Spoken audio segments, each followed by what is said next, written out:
Bill, would you like to come up? In fact, I guess as part of this is Kate by Martin. You want to come up and sit in this chair and tell us a little bit about the board's actions regarding this levy and the funding and so forth. Thank you. Okay.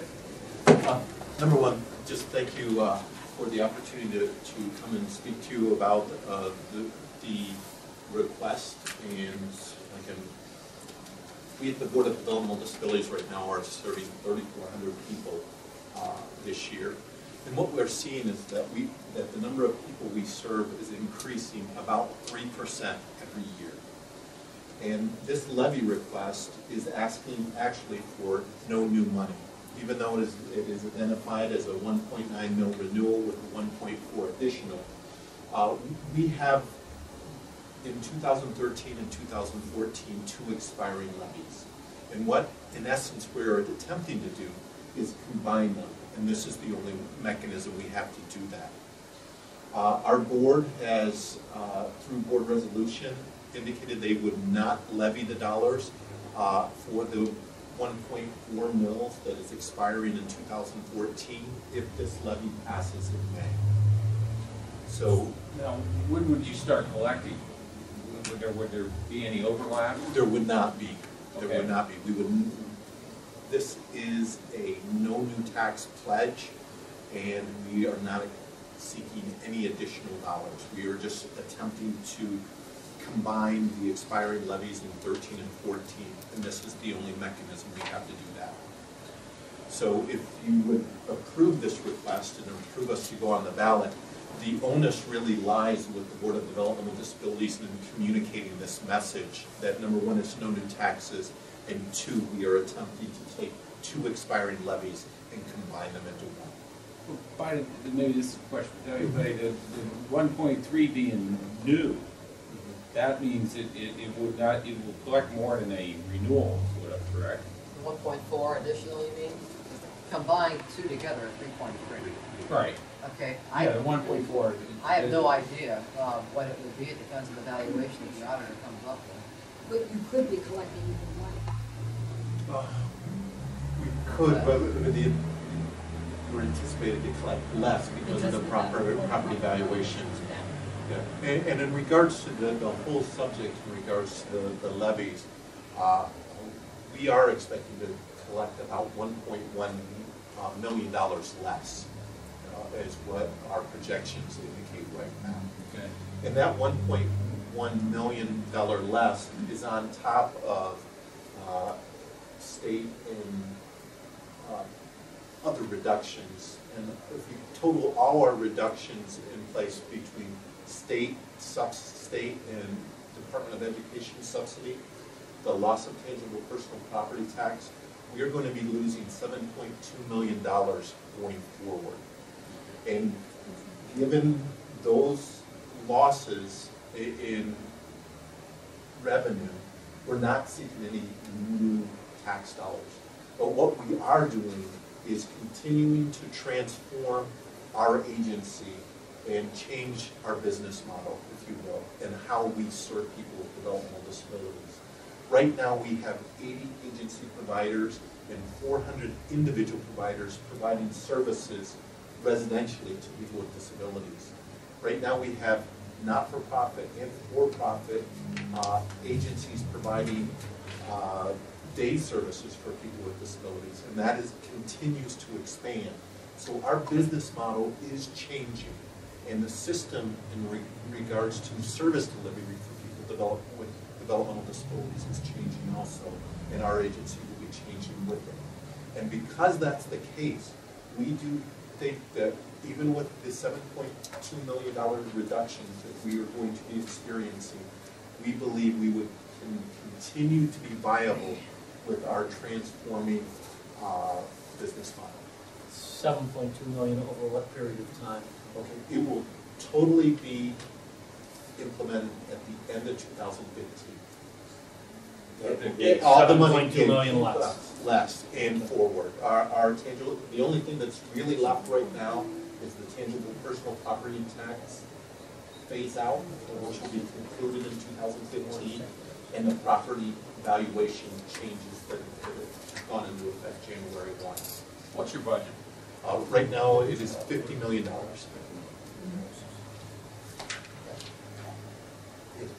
Bill, I monitor every month the cash balances of every department, and I've seen with interest, and I didn't bring it into me, so I apologize, but I believe it was about $35 million carried over. How do you explain that to the public? How do you explain that you have this carryover, yet you're coming back and asking for money?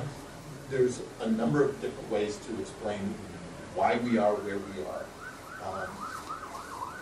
Number one is we know that if we continue doing everything that we're presently doing, we pass these levies, whether separately or together, that we're only sustainable to 2018. So what we have done over the past 2 years is begin a transformation of our business model, which has enabled us to really kind of increase our fund balance, knowing that we cannot continue doing what we're doing. So if we do everything we're doing now, we're out of money in 2018.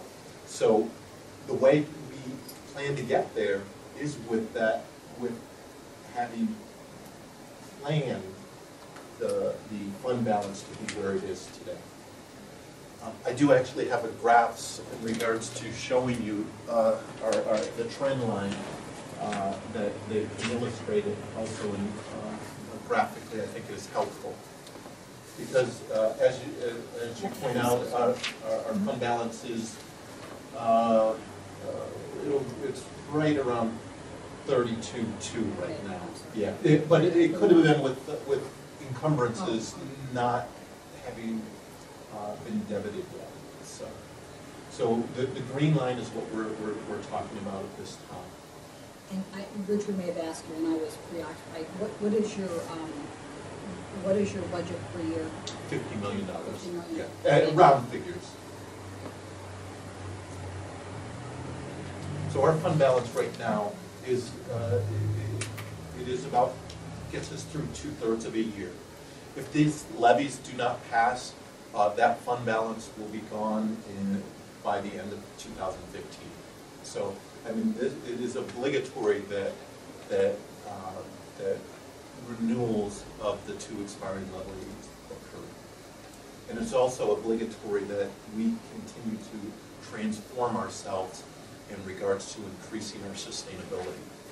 We do have a strategic plan in place to get us there. First and foremost, we want to make sure people with developmental disabilities are not cared for in segregated environments. We're looking to move and equip people with developmental disabilities to be a part of our community, to work in our community, and not in segregated environments. We're looking to move away from our large provider role and to fund more services. Because when we fund more services, we can actually serve more people. Another part of our strategic plan is moving away from being a reactive organization to be a proactive one.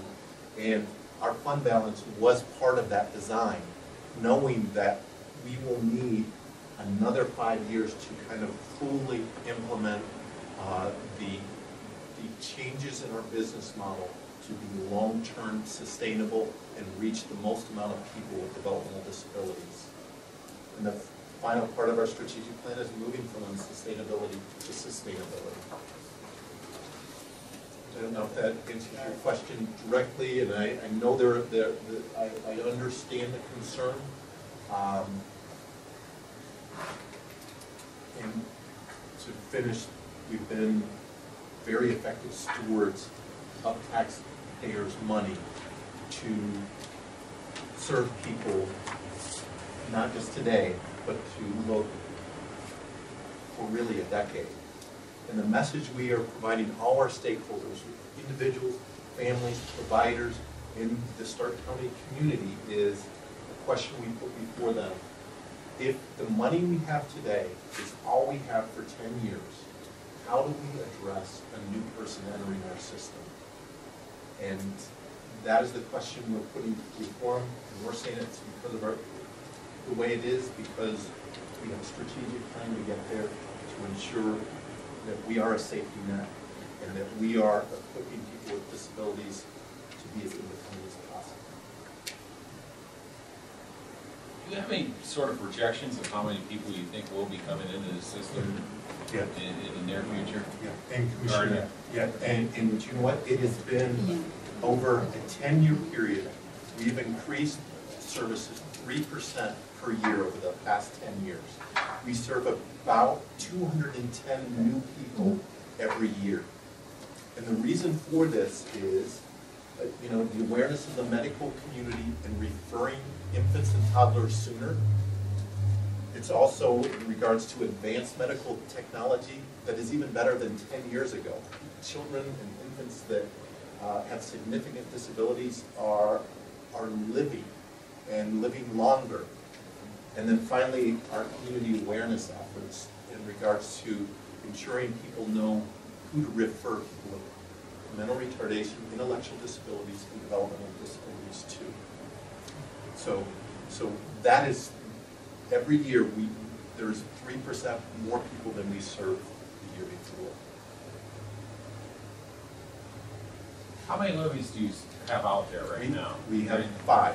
We Okay. have 3 continuous levies that are, What's the numbers on that? yeah, 3.5 mils. On 3 of them? All Or 3 three of them. together. All 3 together. It's 3.5 mils. We have a 6.8 total presently.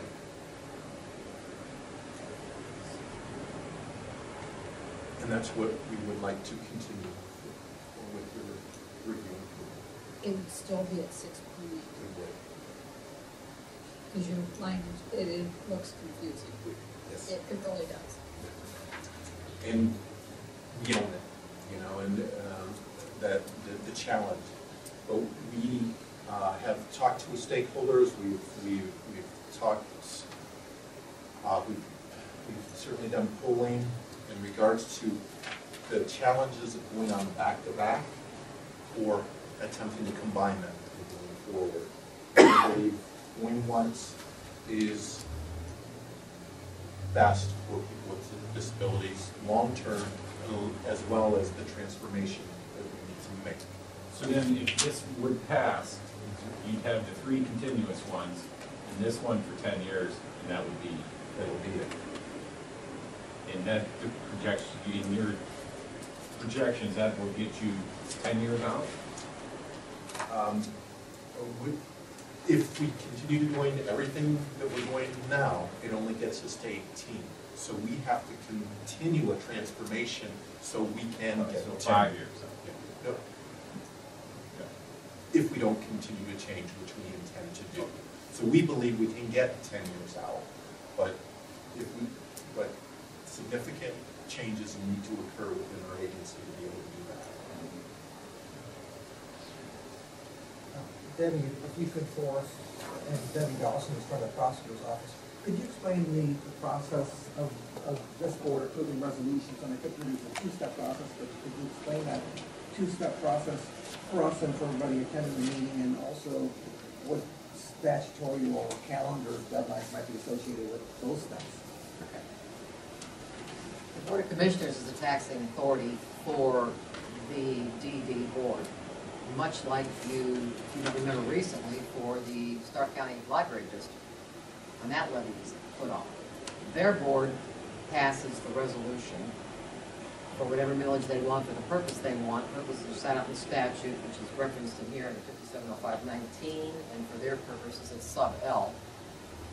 Then that board, and there's library boards are like that, Department of Human Services, that has to come before you as well. You're their taxing authority. You have the authority to put things on the ballot. Therefore, this board, like the library board, gives you an idea of what money they think they need and the purpose they need it for. They pass that resolution, it comes to you. It's a 2-step process then for any taxing authority, township or whatever. You pass then the first resolution. It's slightly different here because you're accepting the other board's resolution and seeing that their purpose is to put it on the primary. The deadline for all of this to be done, by the way, is February the 6th. Then, as the first step for any taxing authority, again, you're slightly different because you're accepting another board's resolution, but come up with the millage, you come up with the purpose, and then you direct the auditor pursuant to 25 to come up with the dollars and cents. That resolution goes to the auditor. It's Doug Thorne who handles this. Now, Doug Thorne will come back with the necessary money that will be generated for the millage based on what the valuation of the area concerned is, and guessing that that valuation stays the same for whatever period of time, in this case 10 years. We have to assume that. It's a guess. Then, this board in this case, or the taxing authority, takes a look at that and decides whether that money will be sufficient for the purposes for the period of time that was necessary, and if so, resolves to proceed, and then you put in all the dollars and cents plus the millage and the ballot language goes into the second resolution, and everything then gets sent to the Board of Elections. If, and it's happened sometime, although most people get hold of Doug Thorne ahead of time and ask him so they know. But it's been known to happen in the past that you'll come back with the dollars and cents, like, either we don't need that much or it's not enough, and then you gotta start from scratch. That's the process for any taxing authority when it comes to claim levy. And the second resolution, and it would be presented to this board for adoption and submission to the Board of Elections. That has to be completed, that process completed by February 6th, is that correct? Yes, the whole, everything has to be not only completed, but at the Board of Elections. Yes. Yes. Completed at the board.